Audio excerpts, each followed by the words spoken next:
कि जो आईएएस चल रहा है ना, तो मैं आईएएस को साइड कर देती हूँ, आईएएस हटा देती हूँ नाम के आगे से। मैं ये पूछना चाहती हूँ कि दलित हत्यारा की पत्नी बनाम कमिश्नर की पत्नी, अब तो सही टैग रहेगा ना, अब तो सही टैग रहेगा, कोई दिक्कत नहीं है ना।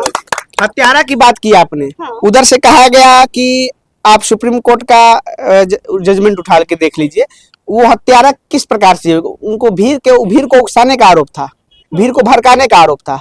जो हत्यारा लगातार प्रहार किया जा रहा है बयानबाजियों के द्वारा, आपके आरजेडी के द्वारा, तो ये किस प्रकार से सही है? आप देखें ना, जी कृष्णैया जी की जो वाइफ हैं, वो सुप्रीम कोर्ट का दरवाजा खटखटाने गई हैं, तो उनसे बेहतर कोई नहीं जान सकता है कि उनके पति का हत्यारा कौन है। अगर वो सही रहती, अगर वो कोर्ट के जजमेंट से संतुष्ट होती, तो आज सुप्रीम कोर्ट का दरवाजा नहीं खटखटाती। और आज हम लोग जी कृष्णैया जी की वाइफ के साथ हैं और उनको न्याय दिला करके रहेंगे। वो सुप्रीम कोर्ट गई हैं, हम लोग उनके साथ हैं। यहाँ पे जो ये लोग गुमराह कर रहे हैं ना, ये सब चलने वाला नहीं है। यहाँ पे ये लालटेन जो है ना, वो हमेशा जलता है। अभी भी अगर लाइट कट जाए तो लालटेन हम लोग जलाते हैं, खोजने लगते हैं कि कहाँ है लालटेन, चलो थोड़ा सा जला लें इसको। तो अब लालटेन जल चुका है पूर्ण रूपेण, वो बुझने वाला नहीं है। पार्टी है ना, वो A to Z की पार्टी है। और तेजस्वी जी ने इस बार कहा है कि माई बाप की पार्टी तो है ही, है ना, A to Z के साथ साथ। तो समझिए आप, हर जगह पे A to Z की पार्टी है। लोकसभा चुनाव में ब्राह्मणों को कहाँ सीट मिला है? ब्राह्मणों को अभी मनोज झा जी राज्यसभा सांसद हैं। इस लोकसभा चुनाव में अभी इसमें तो नहीं दिया गया है, लेकिन कैसे A to Z की पार्टी हुई? देखिए, हर जगह पे हर समीकरण होते हैं, ठीक है। गायत्री देवी जो परिहार से विधायक हैं, वो आई हुई थी लवली आनंद जी के सभा में, लगातार उन्हें प्रहार किया कि क्या सिंहवाहिनी में विकास हुआ है, मैं सभी भ्रष्टाचार को जानती हूँ। क्या इन सब बयानों पे कहना है? गायत्री देवी जी से एक बार जाकर पूछिएगा कि परिहार विधानसभा का ही एक पंचायत है सिंहवाहिनी, और उसी सिंहवाहिनी से रितु जायसवाल जी मुखिया थी। और क्या कारण रहा ऐसा कि सिंहवाहिनी पंचायत इतना पिछड़ा था, इतना पिछड़ा था। उन्हीं के शासनकाल में, 15 साल से न विधायक है बीजेपी की, उन्हीं के शासनकाल में एक अंग है सिंहवाहिनी पंचायत। क्यों पिछड़ा रह गया कि आज उसको विकास करके इतना ऊंचे लेवल तक रितु जायसवाल जी का नाम हुआ। जंक्शन बिहार देख रहे हैं आप, मैं हूं आपके साथ शिवम। देखिए, लगातार आपको शिवहर लोकसभा की तमाम खबरों को दिखा रहे हैं। इसी बीच हमारे साथ मौजूद हैं राजद की शिवहर लोकसभा प्रभारी व राजद महिला विंग की प्रदेश प्रवक्ता स्वाति मिश्रा। लगातार रितु जायसवाल जी के कैंपेन में लगी हुई हैं। कहीं ना कहीं कल नामांकन सभा भी है मोतिहारी में, गांधी मैदान में तेजस्वी प्रसाद यादव का भी आगमन हो रहा है। आज इनसे बात होगी। लगातार शिवहर में जो बयानबाजियों का दौर चल रहा है, और जो देखिए नई पार्टी IIM की जी एंट्री हुई है, उसमें क्या लग सकता है, क्या मुस्लिम वोटरों में शंदमारी हो सकती है? योगी अखिलेश्वर दास जी के निर्दलीय चुनाव लड़ने से क्या बैश्य समाज में शंदमारी हो सकती है? क्योंकि इस बार लग रहा है कि रितु जायसवाल जी का पकड़ इस बार बैश्य समाज में मजबूती से बन रहा है। तो सबसे पहले स्वागत है आपका। बहुत बहुत धन्यवाद आपका। इस बार जो शिवहर लोकसभा का माहौल है, लगातार आप कैंपेन कर रही हैं, इस बार बैश्य समाज का रुख किधर देख रही हैं आप? वैसे समाज का रुख रितु जायसवाल जी की तरफ ही है। इसके अलावे हर जाति धर्म के लोग यहाँ पे, देखिए, यहाँ पे समाज की बात तो छोड़ ही दीजिए, यहाँ पे एक ऐसे प्रत्याशी की बात हो रही है जो एक सशक्त महिला है, जिन्होंने अपने पंचायत में, सिंहवाहिनी में जो उन्होंने काम किया, उसको लेकर के उन्हें नेशनल लेवल से लेकर के इंटरनेशनल लेवल तक वो सम्मानित की जा चुकी हैं। राष्ट्रपति अवार्ड जिनको मिल जाए तो आप समझ सकते हैं कि वो शख्सियत कितना दमदार होगा। तो यहाँ पे ये नहीं कह सकते हैं कि वैसे समाज किधर है, मुस्लिम वोटर्स किधर है, सवर्ण समाज किधर है। ये सब अलग चीजें हैं। ये तब खोजा जाता है ना कि जब प्रत्याशी कमजोर होता है। तो लोग कहते हैं ना कि अरे ये प्रत्याशी है तो ये किस जात का है, चलो अपना जात तो नहीं आ गया, चलो दे देते हैं। फिर कोई कमजोर प्रत्याशी, जातिगत राजनीति में बात सामने आती है कि जातीय समीकरण के बिना चुनाव जीतना आसान नहीं होता है। वो तब, मैं वही कह रही हूँ, वो तब देखा जाता है जब प्रत्याशी कमजोर होता है, तब देखा जाता है। या प्रत्याशी के बारे में जनता को उतना पता नहीं होता है, तो वो उनकी जाति पार्टी खोजना शुरू करते हैं।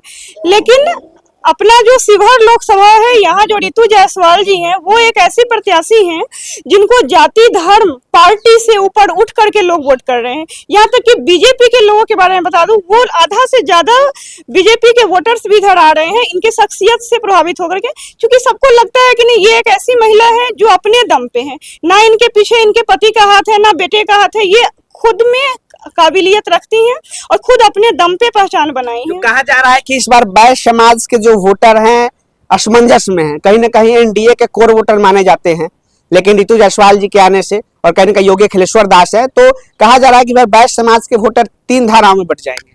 नहीं नहीं, ऐसा कुछ होने वाला नहीं है। ये सब ऐसे ही बरगला रहा है लोग, क्योंकि जनता आजकल की बेवकूफ नहीं है, जनता बहुत समझदार है। और जनता देख रही है कि रितु जायसवाल जी जब पंचायत स्तर पे काम करके नेशनल इंटरनेशनल लेवल तक अपनी छवि बना सकती हैं, तो अगर यहाँ से वो जीतती हैं एज ए सांसद, तो पार्लियामेंट में जब उनकी आवाज गूंजेगी तो वो शिवहर लोकसभा की आवाज होगी, एक एक जनता की आवाज होगी। तो यहाँ की जनता जो है ना, वो चीजें देख रही है, वो जाति नहीं देख रही है। न्यूज डाला था कि शिवहर लोकसभा के मुस्लिम मतदाता क्या जलाएंगे लालटेन या उड़ाएंगे एआईएमएम की पतंग, क्योंकि कहा जाता है आरजेडी के कोर वोटर है मुस्लिम मतदाता, लेकिन इस बार एआईएमएम यानी असदुद्दीन ओवैसी की पार्टी से राणा रणजीत सिंह चुनाव लड़ रहे हैं। तो उनके आने से ओवैसी साहब यहाँ पे आके कैंपेन करेंगे, तो क्या लग रहा है आप लोग कहीं ना कहीं वोट कटने का इस बार चांस दिख रहा है? देखिए, लालटेन जो है ना वो हमेशा जलता है। अभी भी अगर लाइट कट जाए तो लालटेन हम लोग जलाते हैं, खोजने लगते हैं कि कहाँ है लालटेन, चलो थोड़ा सा जला लें इसको। तो अब लालटेन जल चुका है पूर्ण रूपेण, वो बुझने वाला नहीं है। और रहा बात यादव और मुसलमान वोटर्स का, जो आप कह रहे हैं जिनकी बात की उन्होंने उतारा है प्रत्याशी, तो मुस्लिम वोटर जो है ना तेजस्वी यादव जी के साथ है, इसलिए भी है कि उन्होंने जो काम किया है। मुस्लिम समाज को क्या मिला है इस बार के लोकसभा चुनाव में, क्या हक मिला है आरजेडी के द्वारा? मुसलमानों सीटें मिली है, 3 जगहों पे मिली है सीट, है ना। 18% उनकी हिस्सेदारी है। हाँ। क्या उनके हिस्सेदारी के अकॉर्डिंग सीट मिली है? वही यादव समाज के लोगों को इतनी सीटें मिली? आरजेडी के जो लोग हैं, मतलब हमारी पार्टी जो उतारी है कैंडिडेट, हर जाति में उतारी है।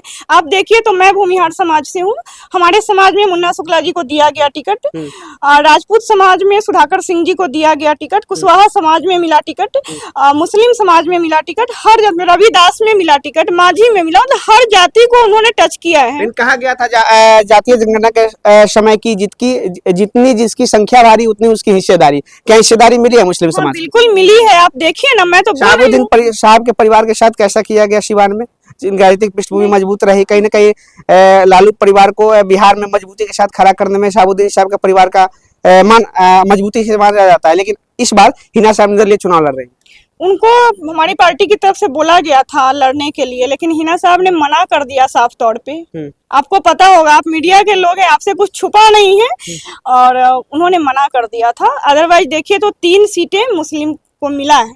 अच्छा, हाँ, भागीदारी तो है। अब यहाँ शिवहर में वैसे की संख्या ज्यादा है, तो एक भागीदारी रितु जायसवाल जी आपके समक्ष है, तो देख ही रहे हैं आप।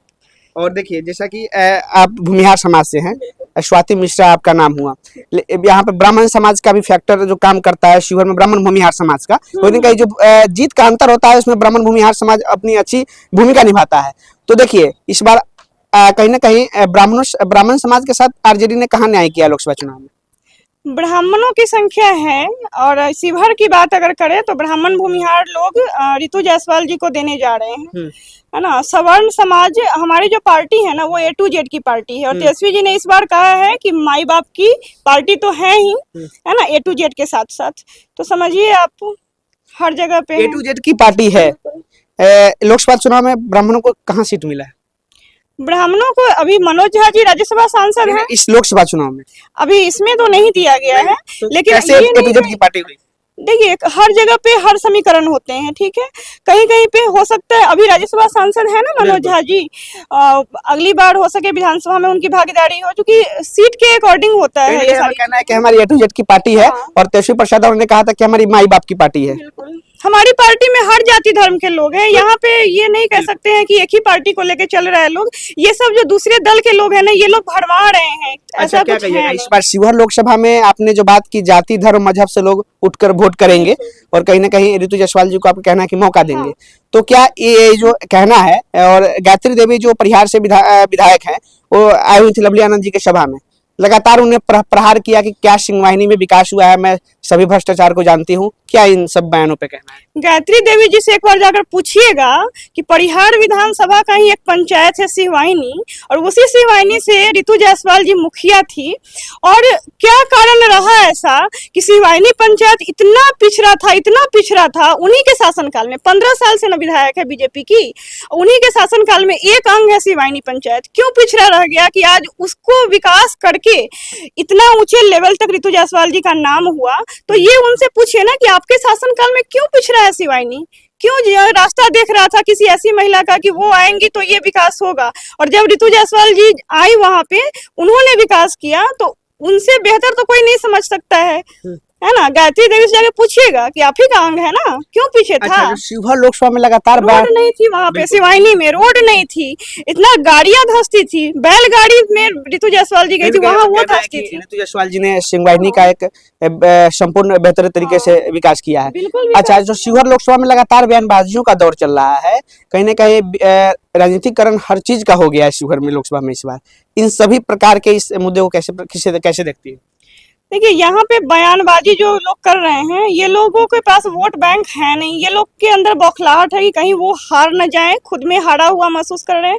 आप देखिए तो एक चल रहा है मीडिया में कि आईएएस का हत्यारा की पत्नी बनाम आईएएस की पत्नी, इसको लेकर के लोग लगातार तरह तरह की बातें कर रहे हैं कि अरुण सर जो है वो आईएएस नहीं है, आईआरएस है, तो अरुण सर अपने आप को क्यों नहीं कहते हैं कि वो आईआरएस है। ठीक है, तो मैं बता दूं उनको कि कमिश्नर है वो, है ना, पूर्व कमिश्नर रह चुके हैं। दूसरी बात है कि जो आईएएस चल रहा है ना, तो मैं आईएएस को साइड कर देती हूँ, आईएएस हटा देती हूँ नाम के आगे से।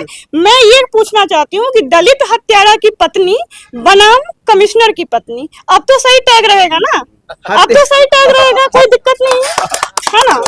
हत्यारा की बात की आपने, हाँ। उधर से कहा गया कि आप सुप्रीम कोर्ट का जजमेंट उठा के देख लीजिए, वो हत्यारा किस प्रकार से, उनको भीड़ को उकसाने का आरोप था, भीड़ को भड़काने का आरोप था, जो हत्यारा लगातार प्रहार किया जा रहा है बयानबाजियों के द्वारा, आपके आरजेडी के द्वारा, तो ये किस प्रकार से सही है? आप देखिए ना, जी कृष्णैया जी की जो वाइफ हैं वो सुप्रीम कोर्ट का दरवाजा खटखटाने गई हैं, तो उनसे बेहतर कोई नहीं जान सकता है कि उनके पति का हत्यारा कौन है। अगर वो सही रहती, अगर वो कोर्ट के जजमेंट से संतुष्ट होती, तो आज सुप्रीम कोर्ट का दरवाजा नहीं खटखटाती। और आज हम लोग जी कृष्णैया जी की वाइफ के साथ हैं और उनको न्याय दिला करके रहेंगे। वो सुप्रीम कोर्ट गई है, हम लोग उनके साथ हैं। यहाँ पे जो ये लोग गुमराह कर रहे हैं ना, ये सब चलने वाला नहीं है यहाँ पे। चलिए, बहुत बहुत धन्यवाद। बहुत बहुत धन्यवाद। स्वाति मिश्रा जी हमारे साथ ही राजद महिला विंग की प्रदेश प्रवक्ता हैं और शिवहर लोकसभा की प्रभारी हैं इस चुनाव की। बहुत मजबूती से अपनी बातों को रखी है। कहीं ना कहीं तमाम मुस्लिम मतदाताओं की बात हुई, वैश्य समाज की बात हुई, ब्राह्मण समाज की नाराजगी की बात हुई और मुस्लिम समाज की नाराजगी की ही बात हुई है, लेकिन सभी सवालों का जवाब बड़ी मुखरता से इन्होंने दिया है। खैर, अब देखना है कि शिवहर लोकसभा की जनता किसका राज तिलक करेगी। खैर, वीडियो अच्छा लगे तो कमेंट बॉक्स में प्रतिक्रिया जरूर दीजिए। कैमरामैन प्रिंस के साथ मैं शिवम, बहुत बहुत धन्यवाद।